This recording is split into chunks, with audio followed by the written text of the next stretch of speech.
Welcome to study IQ वाला channel. और दोस्तों, जैसा कि आप लोग जानते हैं, रेलवे ग्रुप डी का एग्ज़ाम चल रहा है, जिसमें मोस्ट इम्पॉर्टेंट करंट अफेयर्स और साइंस के जो क्वेश्चन आ रहे हैं वो मैं आज आपके लिए लेकर आया हूं, जो कि एग्ज़ाम 16 तारीख को हो चुका है। तो चलिए शुरू करते हैं। तो पहला क्वेश्चन आपके सामने ये रहा, Laureus award 2025 sports person with disability किसे मिला? इसका आंसर है जियांग यूयान। इस अवार्ड से सबसे ज़्यादा क्वेश्चन रिपीट हो रहे हैं, तो आप लोगों से ये निवेदन है कि आप लोग ये अवार्ड अच्छे से तैयार करके जाएं। इसकी जितनी भी कैटेगरी आती हैं उन सभी कैटेगरी को अच्छे से याद करके जाएं, ठीक है ना। दूसरा क्वेश्चन कह रहा है, 24 मई 2025 को आयोजित नीति आयोग की 10वीं गवर्निंग काउंसिल की बैठक किस शहर में हुआ? तो इसका आंसर है नई दिल्ली, भारत मंडपम में ये आयोजन हुआ था, ठीक है ना। तीसरा क्वेश्चन कह रहा है कि कॉपर टी का यूज़ शरीर के किस भाग में किया जाता है? तो ये गर्भाशय में किया जाता है, जिसको हम यूटेरस बोलते हैं, ठीक है ना। अगला क्वेश्चन है, जिमैक्स अभ्यास भारत की ओर से जिमैक्स अभ्यास में भारत की ओर से किस जहाज़ ने भाग लिया था?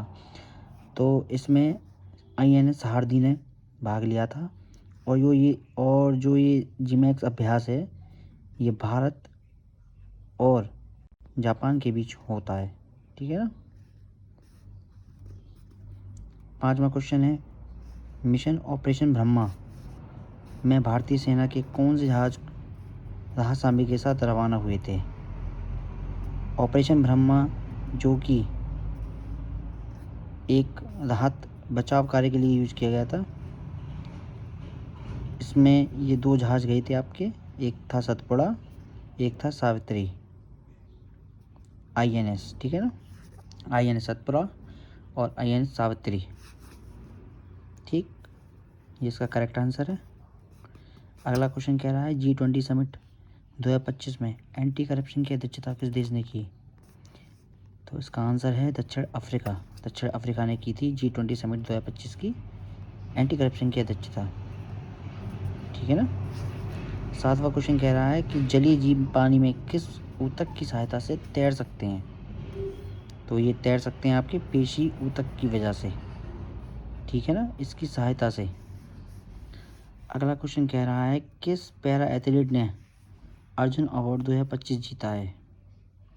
तो पैरा एथलीट अर्जुन अवार्ड जो है वो जीवन दीप्ति ने जीता है, इसका करेक्ट आंसर ये रहा। अच्छा, अर्जुन अवार्ड से भी बहुत सारे क्वेश्चन पूछे जा रहे हैं, जैसा कि मैंने अपनी शॉर्ट्स में डाल चुका हूँ और इसमें बता चुका हूँ, तो आप इसको भी अच्छे से याद करके जाएं। इसमें जितने भी अवार्ड जितने भी लोगों ने जीते हैं उनको अच्छे से याद करके जाएं कि वो किस खेल से संबंधित हैं, ठीक है ना। अगला क्वेश्चन कह रहा है, J.J. थॉमसन ने किसकी खोज की थी? तो इन्होंने इलेक्ट्रॉन की खोज 1897 ईस्वी में की थी, ठीक है ना। अगला क्वेश्चन, प्रतिरोध, हमें जो क्वेश्चन मिला है उसमें बोला गया था कि प्रतिरोध 50 ओम, धारा जो है 4 एम्पियर और समय 8 मिनट का दिया गया था।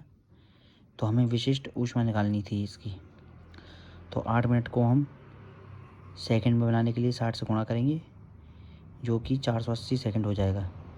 फिर हम विशिष्ट ऊष्मा का फॉर्मूला लगाएंगे, जो कि है I² RT।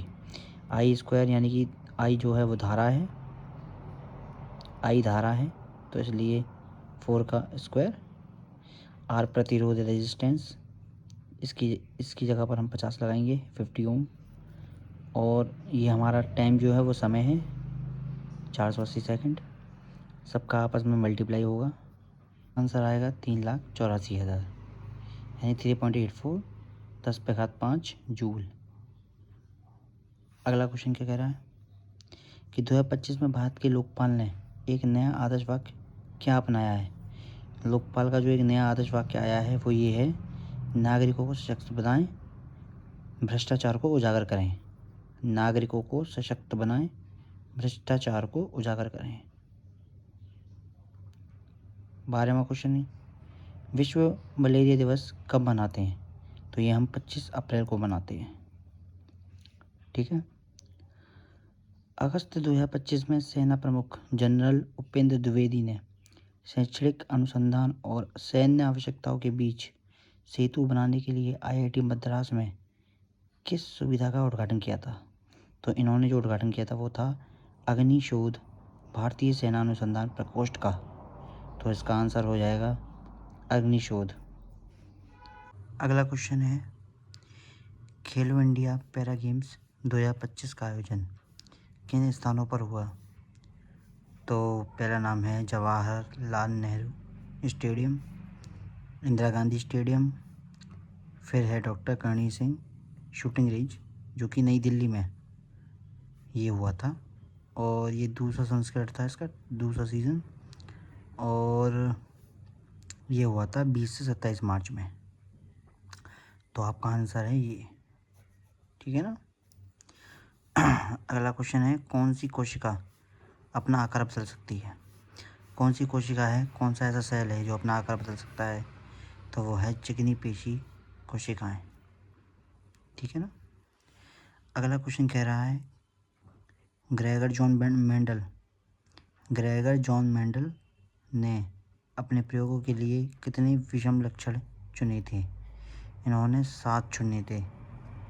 ठीक है ना, 7 विषम लक्षण इन्होंने चुने थे, जिसमें एक था मटर का आकार, दूसरा था मटर का रंग, तीसरा था फली का आकार, चौथा था फली का रंग, फिर फूल का रंग, पौधे का आकार और फूलों की स्थिति। अगले पे चलते हैं। अगला क्वेश्चन आपसे कह रहा है, 2025 में शतरंज के किस खिलाड़ी को मेजर ध्यानचंद खेल से सम्मानित किया गया?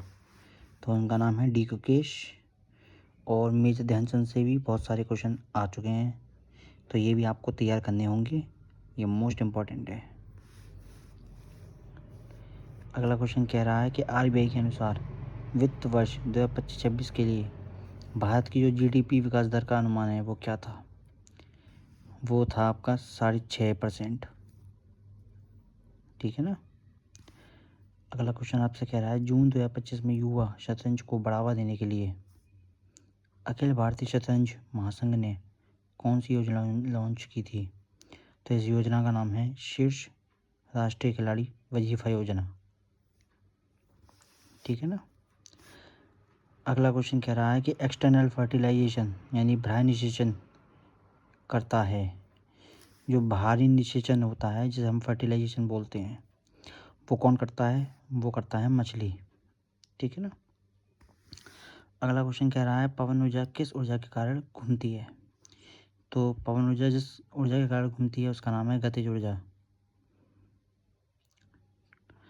अगला क्वेश्चन कह रहा है कि एक एथलीट 6 मीटर त्रिज्या वाले वृत्ताकार पथ यानी कि सर्कुलर पाथ पर एक पूरा चक्कर लगाने में 12 सेकंड लेता है, उसका औसत वेग क्या होगा?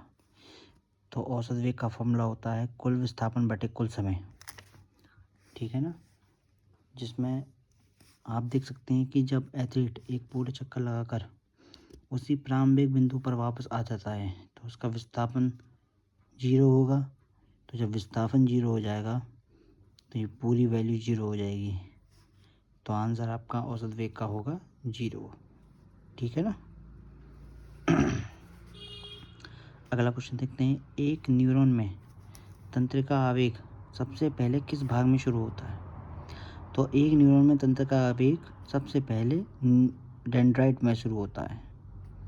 ठीक है ना, जो उत्तेजना को पहले ग्रहण करता है। तो ये थे आपके ये सारे क्वेश्चन जो मुझे मिले थे। आई होप आपको ये सेशन अच्छा लगा हो।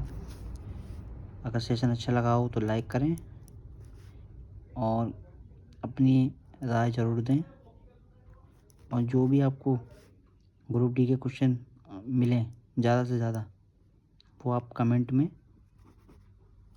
मुझे दे सकते हैं। धन्यवाद।